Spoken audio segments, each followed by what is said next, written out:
The casting of the Mercedes-Benz Geländewagen in 2015's Jurassic World was appropriate for more reasons than just the vehicle's ruggedness and suitability for shuttling Hollywood stars through mud. Introduced in 1979, and largely unchanged since, the G-wagen is a dinosaur. Fittingly, it appeared in the most fantastic installment yet of the sci-fi series, in which scientists created a new dinosaur. Because for the first time in almost 40 years, Mercedes-Benz has finally messed with the G-Class's DNA. What's new looks old.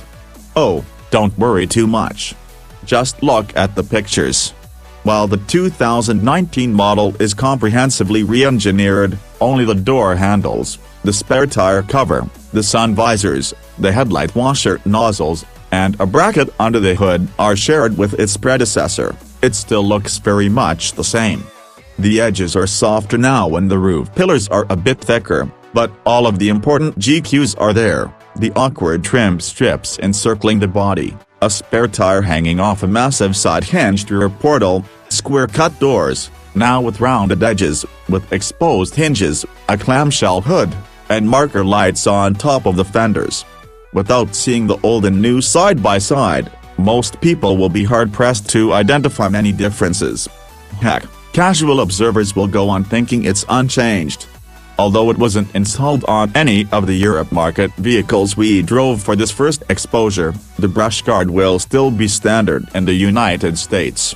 And in addition to the G's Lego brick silhouette, the most important mechanical parameters remain. There's still a ladder frame, and the truck still has 3 locking differentials. But the front and rear differentials are a critical 1.6 inches farther apart now, and the front one resides in an independently suspended front axle, which is the primary reason for the G-wagon's dramatically improved ride quality. Without a big log axle crashing around up front, Benz's brick rides far more like a modern vehicle, soaking up bumps without making occupants feel like they're doing the off-roading they almost certainly will never do. The boost from the electrically assisted power steering varies depending on the selected driving mode, but this model's rack and pinion system is far more precise than the outgoing truck's recirculating ball setup. Overall length is up 2.1 inches, and the new G is a significant 2.5 inches wider. This changes the proportions dramatically.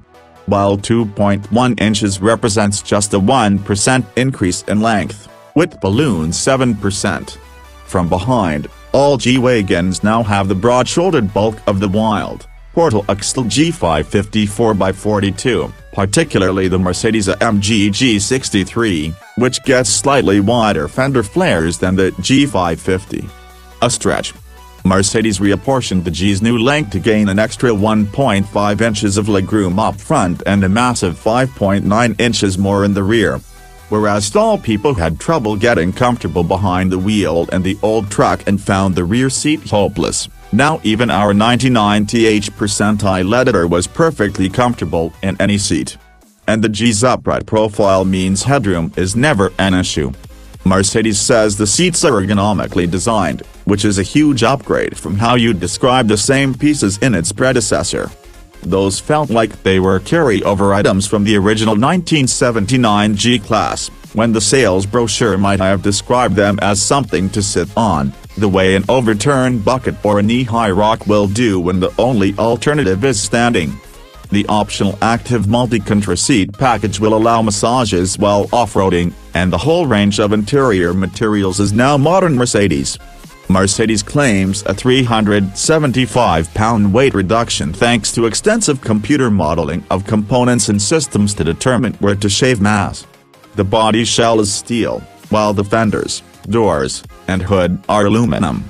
A laser-welded roof panel and an underhood brace connecting the tops of the damper mounts, much like a Unibody's strut tower brace, help increase torsional rigidity by 55% and reduced levels of NVH. Although even with the windshield tilted back ever so slightly, there's still lots of wind noise around the A-pillars at freeway speeds. And if you hear strut tower brace and think of the dainty aluminum or carbon fiber Rexes under the hood of a sports car, know that this brace is thick enough to serve duty as part of a roll cage. Better on, better still off.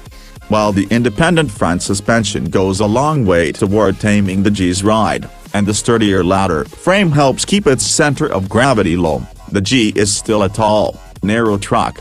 It doesn't lean in corners nearly as much as its positively nautical predecessor, but the tires start squealing early and surrender to understeer shortly thereafter. Adjustable dampers are optional on the G550 and standard on the G63.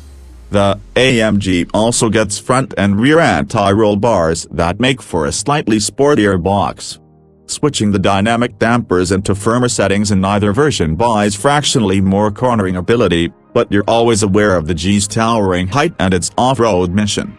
That's a mission the G, as always, completes unerringly. AMG was involved in the development of the new G-Class from the beginning, and so the difference between the two versions of the truck is less dramatic now than it was in the past. Previous AMGs sat lower than their counterparts, a seemingly contradictory upgrade to an off-road vehicle, but that's no longer the case. Ground clearance for both models is 9.5 inches, with 7.3 inches of travel for the independent front suspension and 8.8 inches for the live axle rear. At 30.9, 29.9, and 26.0 degrees, the approach, departure, and breakover angles all increase about 1 degree compared with the outgoing G. But none of those figures can match the importance of the 3 locking differentials and the unrivaled traction they provide. Together with a low range that has nearly half again the reduction of the previous gear, 2.93 to 1 compared with 2.10 to 1, those lockers mean the G is always working. We saw indicated 60+ degree inclines and declines repeatedly during an off-road demonstration, scrambling up loose rock and dirt like it was asphalt, and stopping and reversing back up hills to showboat. So long as it isn't high-centered, the G feels as if it can't get stuck. Driving forces. If AMG's involvement means that all G-wagons have a little bit of Affolterbach in them, the theme continues in the engine room, where both the G550 and the G63 now pack twin-turbo 4.0-liter V8 test backed by a 9-speed automatic. The G550's engine is unchanged from last year's, making 416 horsepower and 450 pounds-feet of torque.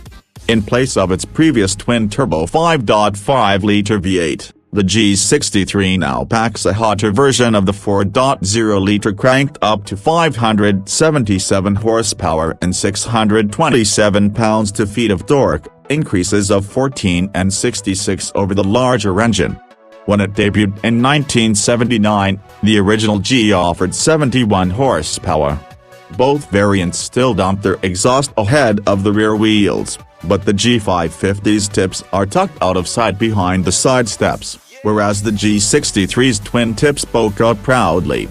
Both setups produce the rollicking V8 waffle so central to the modern G's identity, with the flap in the AMG's pipes allowing the choice of higher or lower volumes under light loads. After a few hours we might go for the quiet mode, but when you're approaching a stone wall or a tunnel, you'll want to be quick with the mode button and the window switches. The experience of the two engines is similar, with the G63 presenting a more urgent, slightly peakier version of the same. Its 627 pounds-feet is accounted for from 2,500 to 3,500 revolutions per minute, while the G550's 450 pounds-feet stretch from 2,250 to 4,750 revs. As before, either yields an astonishingly quick big box figure on the G550 needing 5.5 seconds to hit 60 miles per hour and the G63 getting it done in just 4.5. Top speed for the former is limited to 130 miles per hour, the latter allows 137 miles per hour, or 149 with the optional AMG driver's package. Now that the G-Wagon's ride and handling have been somewhat modernized, offering a 149-mile-per-hour speed limiter is less incongruous than before. A more appropriate driver's package would include a winch and all-terrain tires, but it doesn't. The G's current demographic is unlikely to ever test its true strengths. This new generation's improved manners are likely to keep it that way for another 40 years. Both models go on sale in late 2018, the G550 likely to start close to the outgoing model's $125,000 and the G63 similarly holding the line near $145,000.